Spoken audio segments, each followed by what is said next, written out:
Hi, everybody. I'm Chris Metzler, one of the programmers here at the Green Film Festival of San Francisco, presented by SF Indie Fest. It's great to have you here. It's been a weird last couple of years for all of us, but particularly film festivals. And as you can see, we're kind of still doing this kind of hybrid virtual thing. But the pandemic didn't stop filmmakers from making films, and it's really great when we stumble upon great films like this. You've just had a chance to see The Message of the Lyrebird. And we're lucky enough to have Mark Pierce, the filmmaker, by it. Nice to meet you, Mark. Thanks, Chris. Lovely to meet you. It's great to be here and exciting to be part of this year's festival in San Francisco. Yeah, absolutely. Well, our film festival, while it's kind of environmental, wildlife, and green film festival, we really love to kind of celebrate the kind of independent filmmaker spirit that's kind of brought to certain types of films. And you just made a really cool film. And maybe you could kind of take us back of like what inspired you to make the film and go down the kind of rabbit hole of making a documentary. Yeah, good question. I mean, I guess I'm passionate, as many people I'm sure are that have watched this film and other films from the festival. I'm very passionate about, I guess, preservation of nature, the conservation of our old growth forests especially, and what's happening in parts of this country is, well, it's illegal by their own rules and legalities, with some of the logging that's going on. And I guess this intervention with nature, or the encroachment of the habitat around one of our iconic species is, for me, I've had enough, and of course, it's not getting a lot of media attention about what's really going on in our forests, and I guess I'm very passionate also about wildlife in general. So I wanted to try and connect, the people, the creature coexistence type theme, without shoving, all the devastation down everybody's throat. And so I try and bring that home within this particular film, and I guess, the intelligence of nature, just to find out a bit more, because the cinematographer who filmed this, who also filmed The Life of Birds, he and I worked together on a couple of educational documentaries way back when we started, and we wanted to do we called it a little film together, and and it turned out being quite a long process, because we ended up filming all up and down the east coast of Australia in the lyrebird habitat. So he wanted to, as he explained in the film, he wanted to find out if this was true, that lyrebirds were imitating sounds of human origin. And so I guess it was about this human encroachment theme, as well as, I guess, the continuation of life theme, and trying to push these things together. And not trying, they actually happen quite organically during the filmmaking process. So, which is what we come out at the end with the I guess the climax of the film, when these two themes meet. Yeah, it raises a couple of questions, but the first one, I think that many of us, in the audience, might not necessarily realize like what it takes to kind of make these sorts of films. And films that involve wildlife, I think add an extra layer of patience and time that it takes. So, like, what's the kind of filmmaking approach and technique that you work with when you're having to work with nature and animals and wildlife? Definitely, Chris. Well, I think anyone that has been a filmmaker in nature understands the big challenges to just film in nature, let alone try and chase a bird around that's quite elusive, and then amalgamate people within that story. So I guess, I mean, one of the things really is the longer process, I guess. You go ahead and you think you might get this filmed, or the sequence, in a day or in a week, whatever it is, but it'll turn out to be something completely different, which is, I guess, why this was always going to be a tough gig to commission through a network or something, because it's if they did, they'd be probably paying us about 5 times the amount of time that would take to create a normal sort of 1 hour doc on TV.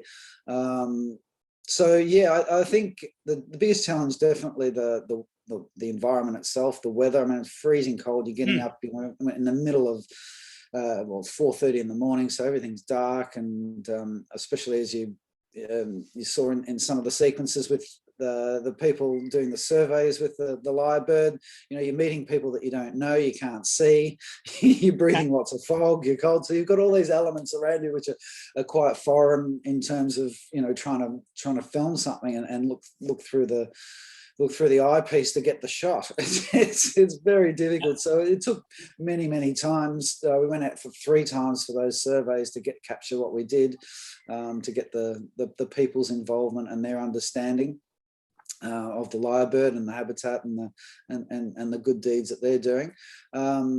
So yeah, I feel that the environment itself is one of the biggest challenges to film in, and yeah, it's a bit like what's the old saying? Don't film animals and children. So Yeah, yeah, very true. the environment's, I guess, in that boat, and even if you're filming a drama, people know that you go out on location and it's more expensive, it takes more time. So yeah, and the lighter equipment, I guess that's what was the biggest thing, I guess, in the last sort of decade. We've had the pro-consumer market come to hand, so we didn't have to traipse through the forest with big heavy equipment like we may have done in the 90s. So this was a huge advantage for us to get a bit closer to the animal, and of course we're climbing mountains and just areas which are very hard to get to, and where Lyrebird is, it's, as you see, it's displaying on mounds and things, but to get to those mounds is, you're hitting twigs, you're walking across twigs and making quite a racket, and these birds just take off. So with the lighter equipment, that was certainly, a bit more productive for us. So yeah, I'd say the technology part helped us during this filmmaking process as well. Neat. So I was kind of curious if you could kind of share, I mean, in just kind of a general instance, I guess, as I'm wondering, like when we think about like environmentalism in the United States, unfortunately, there's a lot of, I guess, disagreement. And I don't know if I could say that if you had to define the United States, that people are particularly environmentally aware. In San Francisco, things are a little bit more progressive, and I think most people at least reflect on the environment. But in a country like Australia, and with there being so much wilderness, is what are Australians' relationship to wilderness and like awareness of of things, in the sense of like is it kind of like out of sight, out of mind when it comes to wildlife, or is there what is the kind of average Australian's relationship to wildlife? Yeah, that's a great question. I guess there's a bit of a mix, because you're right, we are very lucky. We can, in places like down in Melbourne, as we see at the beginning of the film, it's only about 35, 40 kilometres from the wilderness is from the CBD. So, very lucky. Take you about an hour to jump on a train and get out there, and all of a sudden, yeah, you're in great nature. So our accessibility to parks and nature and wildlife is yeah, second to none compared to Europe, for instance. But then you touched on the out of sight, out of mind thing, and I think this is true for anything sort of further than that. Once you get beyond the outer reaches into the outback and places like that, with a lot of oil and gas projects going ahead, which I've done films on in the past, and I guess, yeah, once you get into this sort of wilderness or outback territory, yeah, there's not many people that have been into those areas and know what's going on with regards to whether it be logging. And this is true for the Lyrebird, which was kind of another story which we didn't go right into, but some of the issues around the native logging and the old growth, they're just milling for pulp and toilet paper, essentially waste paper, and Wow. a lot of it's and there's a lot of issues around this, and this is why we didn't go into one particular issue, because I wanted to really broaden the scope of just inspiring people about what nature is and people's connection to it. But yeah, so there are there are issues that, that are, as you say, out of sight, out of mind. So I think it's a combination of the two.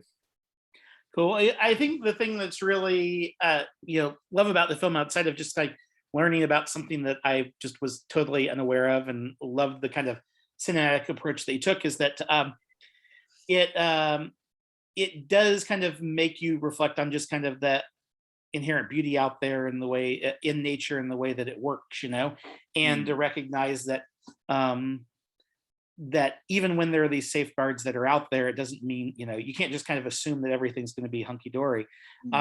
So as we kind of wrap up the Q&A, I just wonder, like, when folks experience this film and, we go home, is there kind of like one thing you'd like us to kind of take away in, or just, consider as we kind of like the way that we live our life or not? Yeah, sure. Is there one thing? There's quite a number of things, but I think, yeah, just, I mean, all of my films that I've created, produced, in terms of nature documentaries over the last sort of 10 or 12 years, has really been just to inspire people to get out there, because as you just said in your last question, it's a lot of things are out of sight, or just a bit too, excuse me, a bit too far.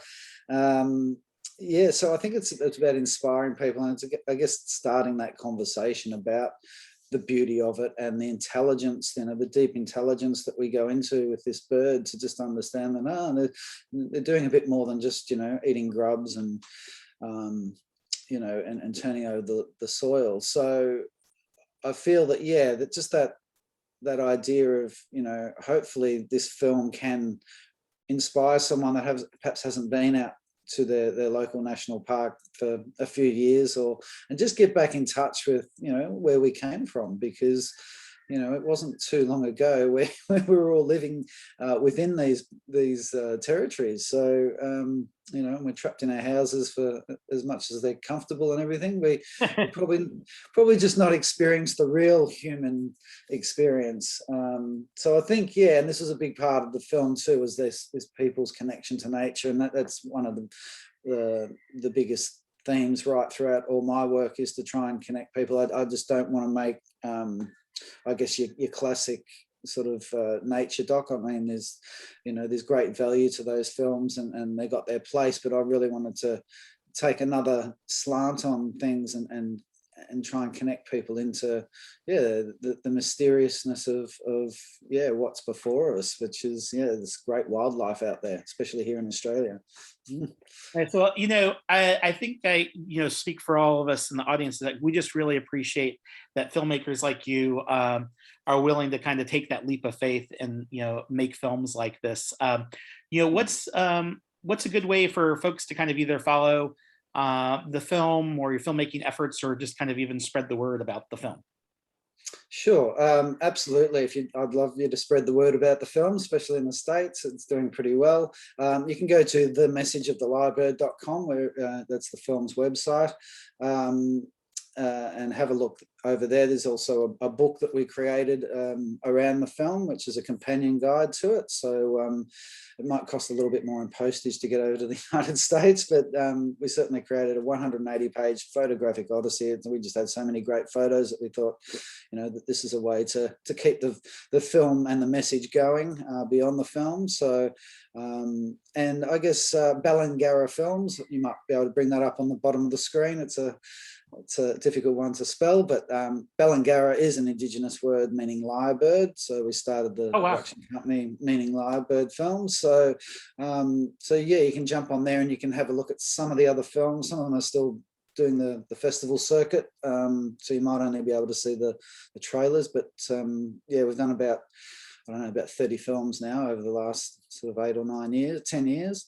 So yeah, you can go to those two sites and or pop over to Australia and say g'day.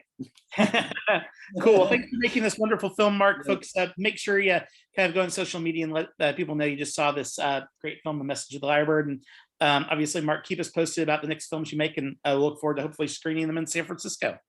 Awesome. Thanks, Chris. Thanks, everyone. Have a great time at the festival. Thanks.